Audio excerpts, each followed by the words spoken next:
Vishwakarma industry Thangadh જીઆઈડીસીમાં. મારું નામ કમલેશભાઈ Dhirajlal Gohil. Short સર્કિટના હિસાબે મારે સ્ટોરેજ રૂમ હતો એ સાઈડમાં આગ લાગી હતી. અંદર બધા ઓફિસમાં થોડુંક કામ હતા, ધ્યાન નહોતું ગયું. પાછળથી ધ્યાન ગયું ત્યારે આગ જરાક વધારે લાગી ગઈ હતી.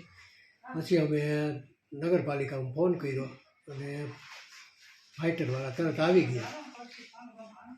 અંદાજે કેટલીક કલાકે? અંદાજિત તો 5 મિનિટમાં તો આવી ગયા હતા, પણ આગ કાબૂમાં લેતા લગભગ 3 કલાક થઈ ગઈ. શેનું ગોડાઉન હતું?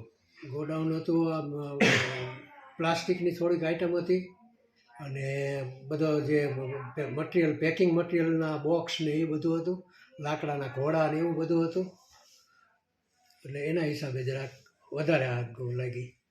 અંદાજે કેટલું નુકસાન થયું? અંદાજે લગભગ 7-8 લાખ રૂપિયાનું હોય છે. મશીનરીનું જુદું, મશીનરી એક પડી હતી બંધ, એનું શું થયું એ તો પછી ખબર પડે. બાકી રો મટીરિયલ ને એવું 5-7 લાખ રૂપિયાનું છે.